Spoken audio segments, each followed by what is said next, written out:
Agora abra sua Bíblia no Evangelho segundo escreveu Lucas, no capítulo 10, nós vamos ler uma parábola muito conhecida dos irmãos, a parábola do bom samaritano.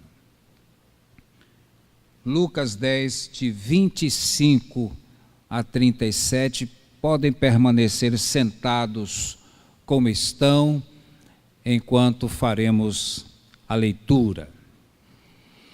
Então se levantou certo doutor da lei, que para colocá-lo à prova disse: Mestre, que devo fazer para ter a vida eterna? Jesus lhe perguntou: o que está escrito na lei? Como lês? Ele lhe respondeu: amarás o Senhor teu Deus de todo o coração, com toda a tua alma, com todas as forças e com todo o entendimento, e o próximo como a ti mesmo. Disse-lhe Jesus: respondeste bem, faz isso e viverás. Ele, porém, querendo justificar-se, perguntou a Jesus: e quem é meu próximo? E Jesus lhe respondeu: um homem descia de Jerusalém para Jericó e caiu na mão de assaltantes que o roubaram, e depois de espancá-lo, foram embora, deixando-o quase morto. Por acaso um sacerdote descia pelo mesmo caminho e, vendo-o, passou longe. De igual modo também um levita chegou àquele lugar e, quando o viu, passou longe. Mas um samaritano que ia de viagem aproximou-se e, vendo-o, encheu-se de compaixão e chegou perto dele, enfaixou suas feridas, aplicando-lhes azeite e vinho, e pondo-o sobre sua própria montaria, levou-o para uma hospedaria e cuidou dele. No dia seguinte pegou 2 denários, entregou-os ao hospedeiro e disse: cuida dele. Quando voltar, te pagarei tudo o que gastares a mais. Qual desses 3 te parece ter sido próximo do que caiu na mão dos assaltantes?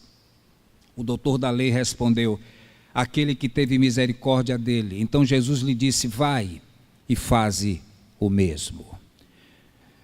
Pai querido, em tua presença nos encontramos. Estamos reunidos como teu povo, como tua igreja. Já louvamos o teu nome. Já entregamos as nossas ofertas. E agora, quando estamos diante da tua santa palavra, da tua inerrante palavra, nós suplicamos que, assim como ela é poderosa, que ela seja poderosa hoje. E que o Senhor possa usar este teu servo que fala contigo, de maneira que ele seja apenas um instrumento nas tuas mãos. E que as palavras dos meus lábios e o meditar do meu coração sejam agradáveis em tua presença, ó Senhor, rocha minha e Redentor meu. Amém. Amém. Esta é uma parábola contada por Jesus para responder a uma indagação de um doutor da lei a respeito da vida eterna. O que é que eu devo fazer para ter a vida eterna? E Jesus remeteu aos 2 principais princípios da lei, que é amar a Deus e amar ao nosso próximo. E quando o doutor Lucas registrou isso no evangelho que leva seu nome, ele disse que o doutor da lei tentou justificar-se perguntando: quem é meu próximo? E aí então Jesus contou a parábola que todos nós conhecemos como a parábola do bom samaritano. E esta parábola tem lições muito preciosas para todos nós. Todas as vezes que eu leio este texto das Escrituras, eu tiro lições muito preciosas para a minha vida. Então eu quero começar destacando alguns personagens desta parábola e inicialmente destacando a vítima dessa história contada por Jesus, porque ele disse que um homem descia de Jerusalém para Jericó e caiu na mão de assaltantes. Portanto, uma vítima que caiu nas mãos de assaltantes. Eu quero entender que muita gente aqui já deve ter passado por essa experiência horrorosa de ser assaltado. Uma vez eu ouvi alguém fazendo a oração do assaltado. Vocês já ouviram isso? A oração do assaltado. E dentre as coisas que o assaltado dizia, no final da sua oração ele dizia assim, e aquilo me chamou muito a atenção. Ele disse: graças te dou, ó Deus, que eu fui o assaltado e não o assaltante. Uma velhinha estava sentada no banco da praça e o assaltante chegou e disse a ela: a bolsa ou a vida? E a velhinha disse: pode ficar com as duas, ambas estão vazias. Velhinha filósofa. Ambas estão vazias. E quanta gente assaltada tem se tornado vítima das pessoas. E aquele homem, diz a Bíblia, ele caiu nas mãos de assaltantes que o deixaram quase morto. Do ponto de vista espiritual, o homem pecador é uma vítima. É uma vítima do pecado. É uma vítima de Satanás. E Satanás tem assaltado a sua vida e quem sabe deixando-o semi-morto, quase morto. A palavra de Deus nos diz que o diabo veio para roubar, matar e destruir. Então quando ele entra na sua vida é para destruir mesmo. Destruir a sua vida por completo, destruir os seus negócios, destruir sua família. Você é vítima, e quando o pecador não se volta para Deus, ele é semelhante àquele homem que foi assaltado e jogado à margem da estrada, quando ele se deslocava de Jerusalém para Jericó. O segundo personagem, ou os personagens que eu vejo nesse texto, são os assaltantes. E há muita gente sendo assaltada nesse mundo, inclusive por religiosos. Há muitos assaltantes.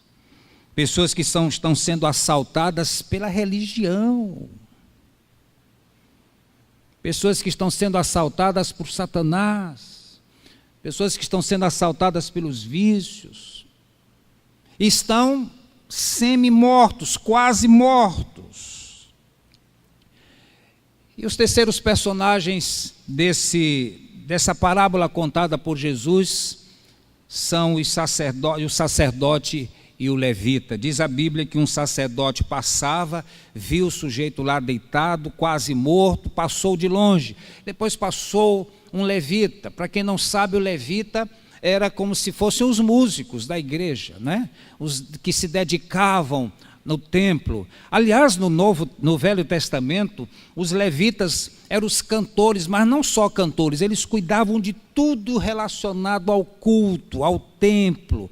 Eles lavavam o altar, as pias, os banheiros, eles tratavam de se revezar na adoração, no toque das trombetas, no louvor de adoração. Portanto, o levita era uma pessoa religiosa, acostumada a estar no templo, louvando, adorando a Deus. E o sacerdote acostumado a proclamar a mensagem de Deus e levar o povo de Deus, a presença de Deus através da oração. Era o sacerdote que levava os pecados do povo, apresentava-os a Deus e Deus, através do sacerdote, trazia a absolvição dos pecados. Portanto, dois religiosos, representando uma religião formalista e uma ortodoxia profissional do levita, sem se importar com aquele moribundo.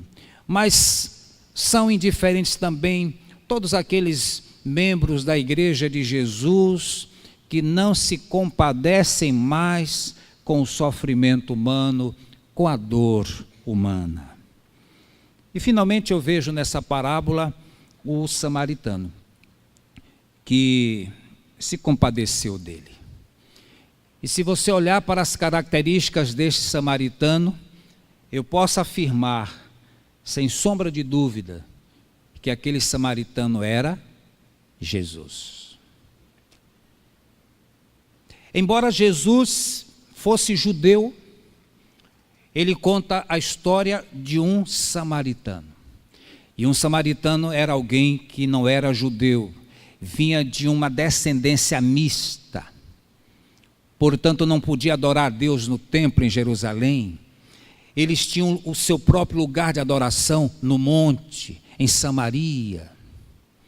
Quando a mulher samaritana procurou Jesus e Jesus conversou com ela sobre adoração, naquele diálogo ela diz, é que nós aprendemos que devemos adorar no monte, mas vocês judeus dizem que nós temos que adorar em Jerusalém. Aí Jesus chega e diz, olha, nem no monte, nem em Samaria, nem em Jerusalém, porque Deus está procurando adoradores que o adorem em espírito e em verdade. Não é o lugar que é importante, é o nosso coração, é a nossa forma de expressar o nosso reconhecimento, a nossa gratidão a Deus.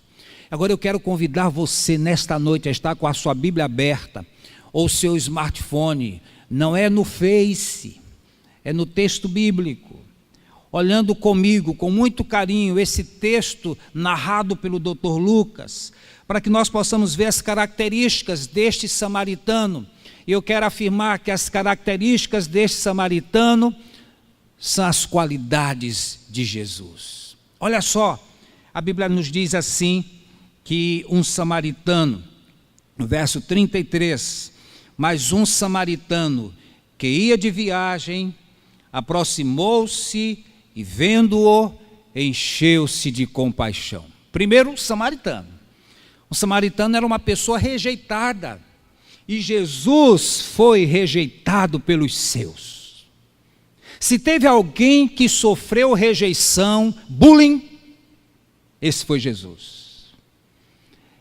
O profeta Isaías diz que ele era desprezado e rejeitado pelos homens. Homem de dores e que sabe o que é padecer.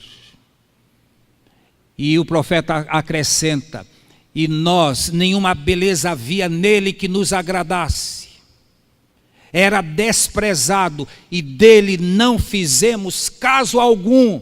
Jesus é este samaritano, desprezado, rejeitado, que os homens não deram valor, fizeram caso dele. Este desprezado, esse rejeitado é que passa, vê o moribundo, aproxima-se dele, chegou perto dele. E não foi isso que Jesus fez? Ele estava na sua glória lá nos céus, sendo Deus, o Filho de Deus. E aí vem o apóstolo Paulo escrevendo lá da prisão a sua carta aos Filipenses e nos diz assim, tende, pois, irmãos, o mesmo sentimento que houve em Cristo Jesus, pois ele, sendo em forma de Deus, não teve por usurpação ser igual a Deus, mas esvaziou-se, tomando a forma de servo, sendo obediente, assumindo a forma humana, sendo obediente até a morte, morte de cruz. Então Deus desceu à terra, Deus aproximou-se do homem. E o evangelista João diz assim, aquele que os nossos olhos viram, que as nossas mãos apalparam com respeito ao verbo da vida, e o verbo se fez carne e habitou entre nós, e vimos a sua glória como a glória do unigênito do Pai, cheio de graça e de verdade. Então Deus desceu, Deus aproximou-se, Deus chegou perto do homem, Deus tomou a iniciativa da redenção, do resgate, da libertação do homem.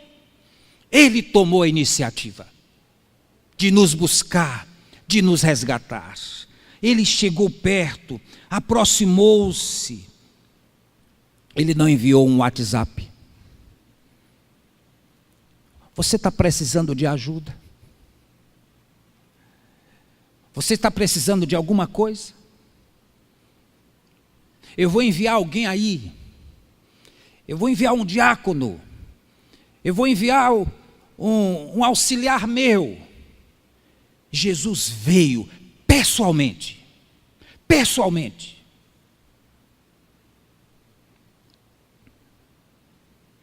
E a palavra de Deus nos diz que ele viu o moribundo, ele viu o assaltado, e ele não foi indiferente. Nós éramos aquele assaltado, nós estávamos moribundos à beira da estrada, o diabo tirou tudo que nós tínhamos, a nossa empresa faliu, nós perdemos a família, nós estávamos destinados ao inferno, nós estávamos feridos, magoados, ressentidos, com o nosso coração quebrado, sem perspectiva de vida, abandonados. E Jesus veio e nos viu, e curou as nossas feridas, encheu-se de compaixão. Compadecer-se é sentir a dor alheia, é chorar com o outro, é chorar pelo outro, é colocar-se no lugar do outro. E não foi isso que Jesus fez. O que é que nos diz a palavra? Que Jesus levou sobre si as nossas dores, que Jesus levou sobre si as nossas enfermidades, e nós o reputávamos por ferido, aflito de Deus e oprimido, mas ele levou sobre si as nossas iniquidades, o castigo que nos traz a paz estava sobre ele, e pelas suas pisaduras fomos sarados. Todos nós andávamos desgarrados como ovelhas, cada um se desviava pelo seu caminho, mas o Senhor fez cair sobre ele a iniquidade de todos nós. Jesus compadeceu-se de nós, curou as nossas feridas, sentiu a nossa dor, passou azeite, unção em nós. Aí eu gosto muito disso na Bíblia. Eu gosto muito dessa história de óleo, né? Jesus passou azeite em nossas feridas. E quando ele curou as nossas feridas, o samaritano passou vinho. Vinho é sinônimo de alegria. E quando nós fomos curados, nós passamos a louvar a Deus pelo que ele fez em nossa vida. E o samaritano, além de curar as feridas, passou óleo, limpou os ferimentos, passou vinho, vinho tem álcool, ajudou a limpar aqueles ferimentos todos, e pegou aquele moribundo, colocou sobre a sua montaria e o levou para uma hospedaria. A palavra de Deus diz que aquele samaritano levou o moribundo. Jesus nos levou nos seus ombros. Jesus nos levou. Aí eu gosto muito de um poema que é de autor desconhecido, e os irmãos já devem ter visto isso, a gente encontra até nas livrarias. É uma história muito interessante, chamada Pegadas na Areia. Quantos já leram isso? Pegadas na Areia. Eu não vou nem contar, vocês já sabem. Mas a história é mais ou menos assim: o sujeito teve um sonho, e ele sonhou que ele andava na praia, e ele olhava para as areias da praia, ele via as pegadas dele, e via as pegadas do Senhor, porque o Senhor andava com ele. Mas de repente ele não percebe mais as pegadas do Senhor, então ele se queixa, e ele disse: Senhor, quando as coisas estavam bem, eu percebi que o Senhor estava comigo, mas quando eu passei pelos momentos difíceis, quando eu comecei a subir a montanha, quando meus pés escorregaram na ladeira íngreme, eu percebi que só havia um par de pegadas, e a resposta do Senhor foi essa: meu querido filho, aquele par de pegadas eram os meus, porque eu te carreguei no colo. Não foi isso que Jesus fez? Quantas vezes, meus irmãos, Jesus já nos carregou no colo? Quando a dor é tão intensa, não há palavra que possa consolar ou confortar, e a gente busca Deus em oração, e às vezes Deus está em silêncio. Hoje nós cantamos aqui isso. Às vezes Deus está em silêncio. Como disse a Madre Teresa de Calcutá, ela foi entrevistada e o repórter perguntou para ela: quando a senhora está rezando, orando. O que é que a senhora diz para Deus? Ela disse: eu não digo nada, eu fico em silêncio. E o repórter insistiu: mas o que é que Deus então diz para a senhora?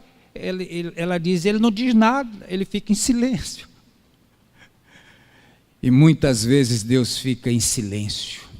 A gente quer ouvir a voz dele, mas não ouve. Porque ele quer que nós estejamos com ele.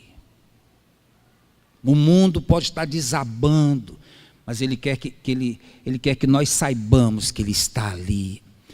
Meus irmãos, uma das expressões que mais aparece na Bíblia é a expressão não temas. E o Senhor quer que tenhamos esta convicção, para a gente não ter medo, que Ele estará conosco sempre, Ele está conosco sempre. Não temas, pois eu sou contigo. Não te assombres, porque eu sou o teu Deus. Eu te fortaleço, eu te ajudo com a minha destra fiel. Não temas, nunca te deixarei, nunca jamais te abandonarei. Eis que estarei convosco todos os dias, até a consumação dos séculos. Mas às vezes nós não percebemos que Ele está perto. É como você vai ao Rio de Janeiro, tem dias que as nuvens descem muito e a gente não vê a estátua do Cristo Redentor, porque as nuvens desceram muito, mas ela está lá. Apenas as nuvens cobriram. Traga isso para a sua vida espiritual. As nuvens podem encobrir a nossa percepção da presença de Deus, mas Ele está lá. Ele está ali, pertinho. O salmista diz: perto está o Senhor de todos aqueles que o invocam, de todos os que o invocam em verdade. Em verdade. Como é bom saber que Ele está perto. Como é bom saber quando Ele nos diz: invoca-me, eu te responderei, anunciar-te-ei coisas grandes e ocultas que não sabes. Meus irmãos, o maior desafio do cristão não é ser abençoado. As pessoas, eu não sei porquê, há uma teologia hoje invadindo as nossas igrejas, uma teologia desgraçada, diabólica, chamada teologia da prosperidade. É uma desgraça para as nossas igrejas, que ensina que você vai estar por cima sempre, porque você é cabeça, não é cauda, que você não nasceu para sofrer, você nasceu para cantar odes e não nênias, que você vai triunfar sempre, que se você estiver sofrendo, você não é filho de Deus. Eu não sei de que Bíblia tiraram isso.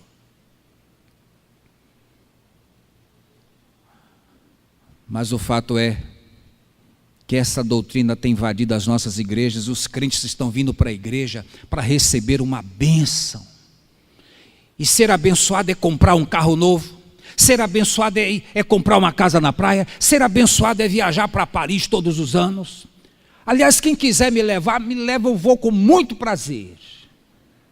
Mas, meus irmãos, bênção não é só isso. Bênção é você ir para casa, colocar sua cabeça no travesseiro e dizer como o salmista: em paz me deito e logo pego no sono, porque só Tu, Senhor, me fazes repousar em segurança, e eu não preciso tomar Lexotan para isso. Isso é bênção.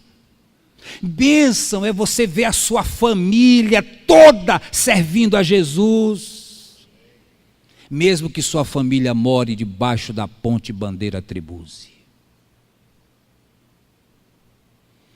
mesmo que na sua casa seja um casebre.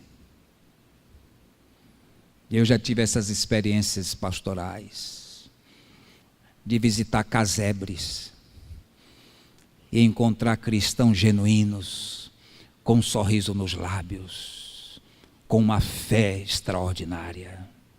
E já visitei mansões onde não havia paz, onde não havia alegria, onde não havia prazer. Não é o lugar, é o que está em nós. E nós precisamos entender, meus irmãos, que bênção não são as coisas materiais apenas. Andar com Deus é a maior bênção. Ter intimidade com Deus é a maior bênção. Você ouvir a voz de Deus é uma das coisas mais extraordinárias da vida. E você saber que aquilo que você vai enfrentar amanhã, você vai enfrentar um Golias, mas Deus vai à sua frente. Você é um Davi enfrentando um Golias, mas Deus estava com Davi, não com Golias. Pense nisso. Mas o samaritano levou aquela vítima sobre a sua montaria, chegou na hospedaria, tirou seu cartão de crédito, deixou lá com o hospedeiro, como se fosse locar um carro, não é? Você vai locar um carro e na locadora pega o seu cartão de crédito, passa, deixa lá um valor, porque se você bater o carro, fizer alguma coisa, está lá o crédito, eles só fazem descontar. Aí o samaritano chegou, está aqui meu cartão de crédito, deixou logo em espécie, 2 denários, o valor correspondente a 2 dias de trabalho. Cuida dele. Quando eu voltar, aquilo que excedeu eu te pagarei quando voltar. Isso é graça excedente. Deus faz muito mais conosco daquilo que nós merecemos, ou daquilo que nós pedimos ou pensamos. Deus vai além. Deus vai além. E o problema é que às vezes a gente não percebe que Deus está trabalhando enquanto dormimos. Ele está cuidando de nós enquanto nós não percebemos. Ah, pastor, mas eu tenho uma conta para pagar amanhã, eu não sei de onde eu vou tirar e eu não posso jogar na loteria. Mas não jogue não, Deus vai prover. Irmãos, eu era pastor na Bahia e eu ganhava muito pouco lá na igreja e eu tinha uma dívida para pagar. E essa dívida eu ia ter que pagar na segunda-feira. Eu fui para a igreja, preguei, participei do culto e não disse nada a ninguém, porque fica muito feio o pastor estar dizendo à igreja: irmãos, eu tenho uma dívida, alguém pode me ajudar a pagar a dívida? O pastor não deve fazer, não deve chamar os seus irmãos e dizer: olha, eu preciso que os irmãos me ajudem a pagar a minha dívida. A dívida é minha, não é da igreja. E eu fiquei ali orando, pedindo que Deus me desse uma solução. E bateram a minha porta por volta das 4h30, 5 horas da manhã. Eu fui abrir, era um irmão da igreja, o irmão Júlio Cerqueira. E esse irmão, ele morava sozinho. Ele acordava muito cedo, ele ia para o templo, ele abria o templo, molhava as plantas, cuidava de tudo. E naquele dia ele fez isso, bem cedinho, molhou as plantas do templo, e ele sentiu no coração que ele deveria visitar o pastor dele naquela hora. E ele foi me bater lá na porta lá da minha casa. Bateu na porta, eu abri. Pô, não, irmão, o que foi? Morreu alguém? Não, pastor. Eu vim aqui porque eu senti no coração que eu deveria lhe dar isso. Aí colocou nas minhas mãos um valor, alguma coisa. Eu fui olhar o dinheiro, quando eu fui ver, era o valor da minha dívida. Como é que ele sabia? Deus disse: vá na casa do seu pastor, entregue isso a ele. Deus cuida de nós, irmãos.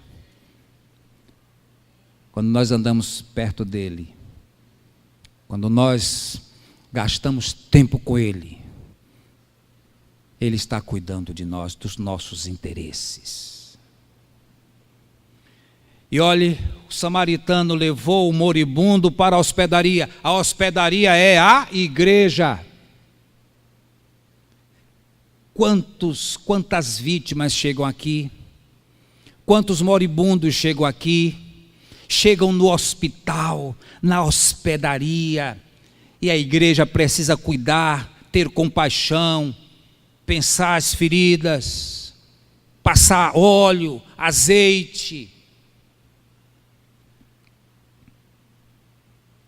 Jesus encaminha a sua igreja os feridos, assaltados pelo pecado.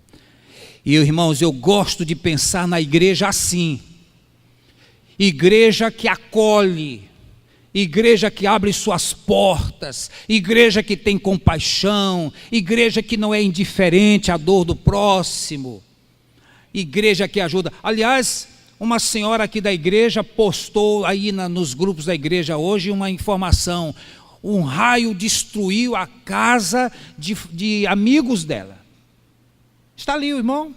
Um raio destruiu a casa de um amigo meu, acabou com tudo, eles não têm nada. E ele postou isso. Foi o que aconteceu?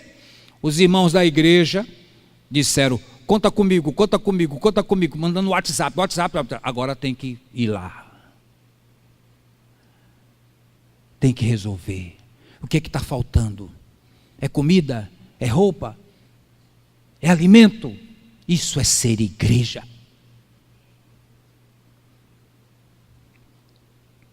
Eu gosto de pensar na igreja assim.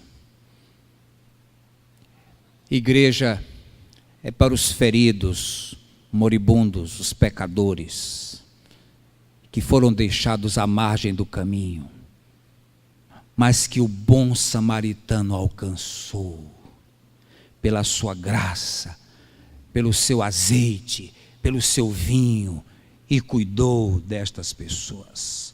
Contas acertadas. E o samaritano diz: quando eu voltar eu te pagarei tudo o que gastares a mais. Olha só, meus irmãos, Jesus voltará para acertar as contas com o hospedeiro. Agora só, preste bem atenção. Se nós formos mordomos fiéis, quando Jesus voltar para acertar as contas com o seu povo, a sua visita será, o seu retorno será bem-vindo. Mas se nós formos mordomos infiéis, nós não queremos que ele volte. A última coisa que a gente quer é que Jesus volte, se eu não sou um servo fiel. Não é verdade? Então o que é que nós temos que fazer como igreja? Acertar o nosso passo com Deus, acertar a nossa vida com Deus, para que nós possamos ser semelhantes a Jesus, porque Jesus nessa história, ele é o samaritano. E olha como é que Jesus encerra esta parábola. Ele perguntou então: qual desses três? Ele pergunta ao doutor da lei, ele pergunta lá ao juiz, ao doutor da lei: qual desses três te parece ter sido o próximo que caiu na mão dos assaltantes? E o doutor da lei, para não dar o braço a torcer, porque ele jamais iria dizer foi o samaritano, porque judeu não se dava com samaritano. Ele não diz foi o samaritano, não, ele diz assim: foi aquele que teve misericórdia dele. E aí Jesus encerra essa parábola dizendo: agora você vai e faz o mesmo. Você procede da mesma maneira. Então o que Jesus fez, a única coisa que nós não podemos fazer o que Jesus fez, é porque ele morreu por nós na cruz. Nós não podemos fazer isso.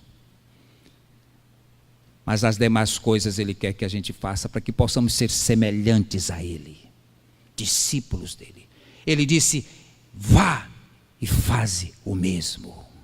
Então seja compassivo, veja a dor humana, cuide dos feridos, leve para a hospedaria, gaste com ele o que for preciso gastar, não deixe passar necessidade, que você tenha compaixão, sua graça seja excedente. Faça o que eu fiz. É isso que Jesus está dizendo ao seu povo. Seja próximo do próximo. Jesus está voltando, irmãos. E ele quer encontrar a sua igreja fiel. Que tal sermos semelhantes a ele? Que tal procurar fazer o que Jesus mandou fazer? Eu quero fazer isso. Eu convido você a fazer o mesmo. Amém?